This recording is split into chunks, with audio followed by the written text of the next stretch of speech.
Well, it's time now for a look at the day's top business news with Brian Quinn. Hi, Brian. Hey, Axie. And you've got a little bit more on one of our top stories today. Google threatening to pull its search engine from Australia. That's right, Hexie. The American tech giant is pushing back against a proposed law that would force it and other internet companies to pay Australian media outlets to display their news content in its search results. Google says the law would set an untenable precedent. Australian lawmakers, meanwhile, have called the company's position blackmail and bullying, with Prime Minister Scott Morrison saying his government won't respond to threats. Andrew Hillier reports. An ultimatum in the ongoing tug-of-war between Google and the Australian government. Google's threat to disable its search engine has upped the stakes as the battle lines are drawn over Australia's plan to make it pay for listing content by news publishers. In its current form, the code remains unworkable, and if it became law, would hurt not just Google but small publishers, small businesses and the millions of Australians that use our services every day. The company argues the legislation would ruin its business model and undermines the principle of a free and open internet, a stance shared by Facebook, which also stands to lose money if the law is passed. The plans followed a 12-month review by Australia's competition regulator that accused the tech giants of hoarding a disproportionate share of online advertising revenue. Google's threat didn't go down well with the Australian Prime Minister, who said it was up to lawmakers to make the rules. Australia makes our rules for things you can do in Australia. That's done in our parliament, it's done by our government, but we don't respond to threats. The plans could give Australia's struggling news outlets a desperately needed lifeline. For years, the sector has suffered from plunging revenues. Last year, the federal government set up a fund to help regional media make up for the shortfall in advertising. And Brian, what about today's trading action? How are the markets shaping up today? Asian index is mostly losing ground on Friday amid a resurgence of the coronavirus in China and some signals of continuing toughness on China trade from the new Biden administration in the U.S.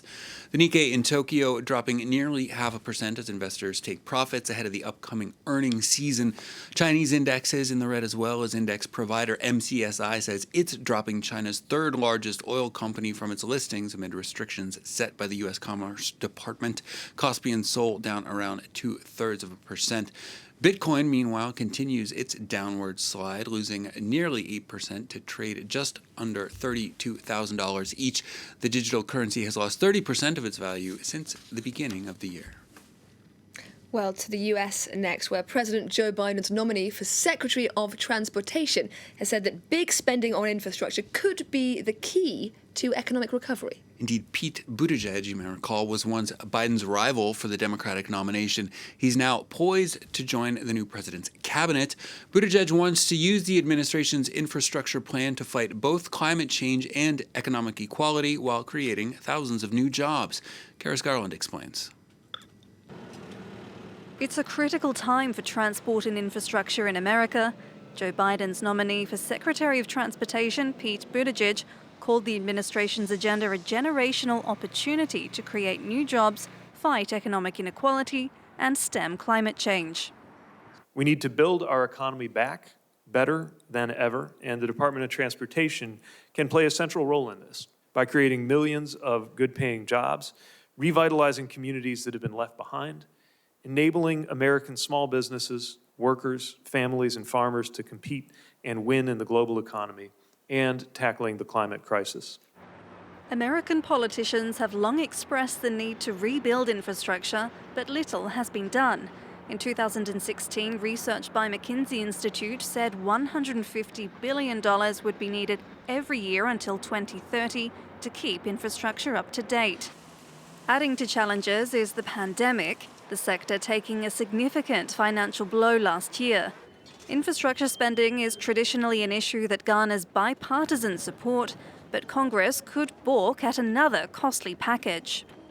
The needs to move product and people will continue whether we have a COVID pandemic or not. While details of Biden's infrastructure plan won't be released until next month, clean energy and 5G are thought to be priorities. Transportation is the nation's biggest producer of greenhouse gases, and cutting them is one of the new president's main missions. And finally, from you for business, the world's richest man is hoping to help kickstart a different way to fight climate change. Tell me more. Well, billionaire tech entrepreneur and Tesla Motors chief Elon Musk is already a leader in green transportation. He's now offering a $100 million prize for the development of what he calls the, quote, best carbon capture technology. Well, so far, most of the global effort to curb climate change has focused on reducing emissions. The International Energy Agency, though, says that in order to meet climate targets, carbon emissions capture will be critical. And so far, effective technology has proved elusive due to the high cost and energy demands of carbon capture. Musk says details of his prize are coming next week. There has been some progress made, but it does often turn out that capturing the carbon requires almost as much energy to run as you would have actually produced by just burning it in the first place. So we'll see, hopefully. Here's to hoping that candidates come up with the goods. Fingers Let's crossed, see. yeah. Brian Quinn with a look at the day's business news. Thank you very much.